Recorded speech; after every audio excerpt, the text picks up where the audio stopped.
leen di nuyu suñu seetaanul ci télé bi ñu ngi ñuy déglu sur la 93.6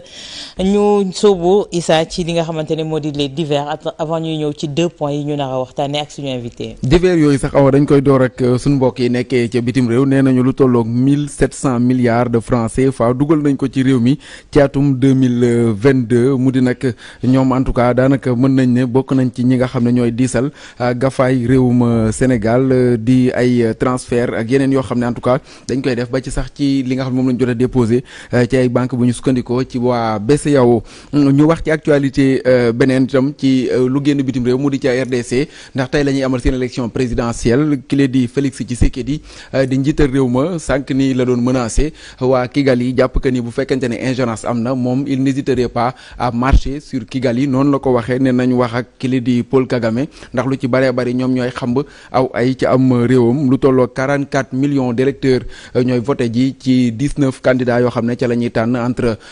ki di Félix Tshisekedi wala Moïse Katumbi ñaar ñi nga xam ne ñoo ci gën a siiw ñu fàttali ne 100 millions la ñu ci ay population donc c'est le plus grand pays d'Afrique francophone Awa Diop Ndiaye ci wàllum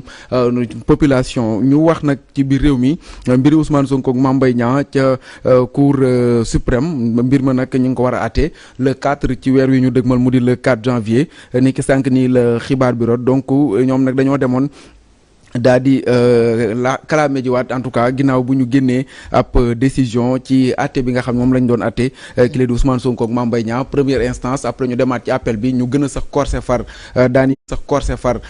yi nga xam ne moom lañ teg ci njiital Pastef finalement nag ñu daal di wutali cour suprême wala sax comme niñ ko xamee woon temps primaire cour de cassation loolu nag di xibaar boo xam ne ni ki sànq la génn Ayib Daffé ba léegi mi ngi wéy en tout cas nekk bu ñu ko mënee wax une personne indésirable ci administration bu Sénégal ndax nag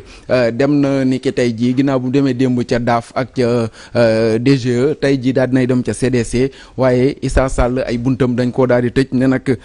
moom Ayib Daffé mënu fa dugg Ayib Daffé ñu fàttali ne daf doon jëli ji attestation bu nga xam ne moom lañ ko war a jox ginnaaw bu mu versé caution bu Ousmane Sonko moom ak maître Ciré Clédor Ly mais dañoo tëj bunt yi ne mënuñu faa dugg ba mu fa génnee mu wutali ca Sénat ngir dem daal di leen di wane ji décision de justice bi nga xam ne moom lañ génnee pour son leader waaye nag waa Sénat finalement Abdoulaye Sylla Awa Diop Ndiaye recevoir na Ayib Daffé bi mu ko recevoir nag Ayib Daffé daal dina koy expliquer li nga xam ne moo xew ci procédure bi ak itam liñ leen jox ci décision ngir rek ñu daal di mën a def ñoom bu fekkente ne ñu jëfee article 47 bu code électoral bi maanaam def injonction loolu la nga xam ne moom la Doudou Ndir bëggoon a def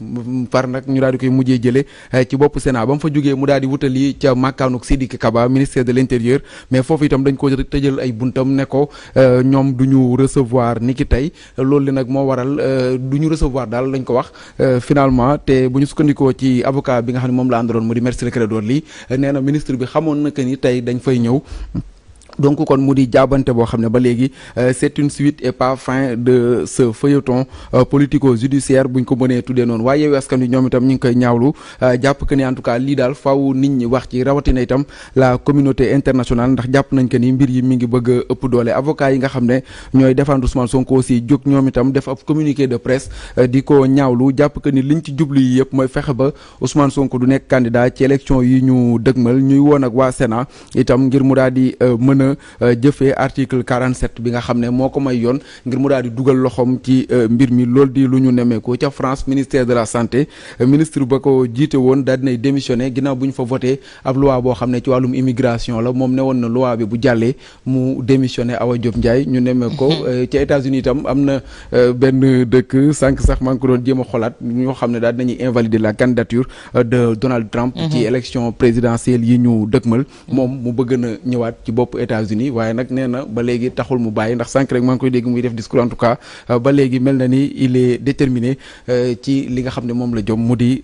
daal di dagaanaat baatu askan wi ca États-Unis googu la Awa Diop Ndiaye. invalider candidature dafa xew dañuy ñëw ci administration boobu nga nekkoon mu aju ci fi mu nekk nii ñoom lañ joxoñ baaraamu tuuma ci sphère boo ko xalaat tey ji muy ponk bi ñu njëkk nar a waxtaanee mooy organisation de la présidentielle l'administration sénégalaise qui ne rassure pas Sissoko tey ban entendement wala ban lecture ngay def sur ce qui se passe présentement par rapport à l'administration et par rapport à un candidat donné. Merci Madame Ndiaye. Poser une question bu am importance aujourd'hui une administration absolument qui ne rassure pas. Jamais dans l'histoire politique du Sénégal, nous n'avons eu un déséquilibre aussi fort entre le judiciaire, le législatif et l'exécutif. te boo xoolee démocratie, les grandes démocraties dans le monde ci loolu la ñuy sukkandikoo pour fësal seen démocratie. Le Sénégal était une référence justement parce que dañu amoon équilibre boobu. Aujourd'hui, l'administration est soumise à comment dirais-je encore, le judiciaire est soumise à la volonté de l'administration. Et ça ne rassure pas du tout. Oui. D'accord. Tey Pape suñu gisee li xew mbiccog mbaalo bi surtout depuis administration fi mu nekk nii dafa mel ni ñoom suite logique la ñuy dérouler tey jii est-ce acceptable tey jii si on parle de démocratie dans un pays. Déjà dañuy ñaawlu le fait que depuis bientôt 2 mois, si on peut le dire comme ça, je crois que c'était depuis novembre 17 novembre tey jii. Que kii nga xam ne mooy la direction générale des élections bañ a exécuter ñaari décision dañ koy ñaawlu dans la mesure où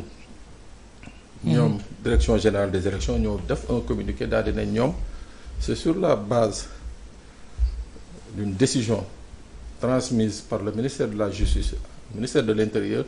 nañu retirer kii di Ousmane Sonko ci fichier bi. Alors donc ba léegi ñu jàpp ne ko kon la DGE avait agi conformément à la loi, mais tey jii dañu gis ni que cette même DGE moo décidé ni du agir maanaam du exécuter la nga xam ne décision la nga xam ne 2 tribunaux distincts au Sénégal ñoo ko jël. Qu'est-ce que ça veut dire? Ça veut dire que tey administration bi nga xam ne moom moo nar a organiser les élections d'ores et déjà dès l'entame mooy la nga xam ne Cour suprême waxoon nañ ko ci recours bi nga xam ne moom la ñoom Ousmane Sonko dugaloon, l'avocat général qui je me rappelle plus du nom avait dit mooy que tey il faut que Cour suprême freiner kii nga xam ne mooy le directeur général des élections. Parce que Ousmane Diagne. Ousmane Diagne. non mooy la dame là. Ah ok oui. Oui. Que il faut que Cour suprême freine la DGE parce que bu ko freiné wul la DGE était en train déjà de s'immiscer et d'aller même plus loin, c'est-à-dire de prendre des dispositions à la place du Conseil constitutionnel, parce que Conseil constitutionnel rek moom la ñu may fii Sénégal mu recevoir les candidatures daal di xool ndax baax na wala baaxul. Déjà il y avait une première alerte, mais li gën a yéeme mooy que kii nga xam ne mooy njiitu réew mooy le président de la République moom moo ko wax au mois de juillet bi muy tàggatoo Sénégalais ne il fera pas un mandat, que toutes les décisions de justice yi nga xam ne dinañ ko exécuter fii ak mu fiy jógee le 3 avril daañu di génn moom il fera tout pour que ces décisions soient exécutées. Oui. Mais tey ñaar nee nañu ñoom duñ ko exécuter et ba tey ji le président de la République comme on le dit clé de voûte des institutions yeeyu ci yàbbewu ci. Qu'est-ce que ça veut dire? Ça veut dire que déjà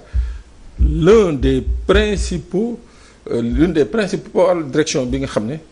dañu am importance ci jeu électoral ñoom wane nañu déjà seen féete waaw wane nañ déjà seen féete bon moo xam ça va se limiter expressément à ce qui concerne Ousmane Sonko, mais li leer ba leer mooy déjà seen posture rek ça ne rassure pas pour quelqu'un qui nga xam ne dafa waroon tëdd njaxaanaay pour organiser une élection. tey ñu fàttali awa que ni aussi sànq li ma doon wax c'était fi nga xam ne moo di Colorado la. États-Unis ñoom ñoo jugé Donald Trump en tout cas inéligible ci élection présidentielle yu 2024. dinañu xool ndax Donald moom mën na layal boppam mais tey fii Pape Daanele Cissokho moom moo di ne administration bi naka organiser élection yooyu yéen ngeen bëgg dem ci élection yooyu te élection yi suñ koy wax transparence moo ci tax mais suñu wonee seen posture wane seen féete est-ce que tey jii di ngeen am assurance qu'il y aura des élections dans la transparence? C'est une excellente question. C'est d'ailleurs, et je suis entièrement d'accord avec l'analyse de Pape Sané, c'est d'ailleurs la raison pour laquelle Boubacar Camara, quand il parlait du report consensuel des élections, c'était justement pour assurer cette transparence. dont il parlait parce que ñu ngi dem vers des échéances yoo xam ne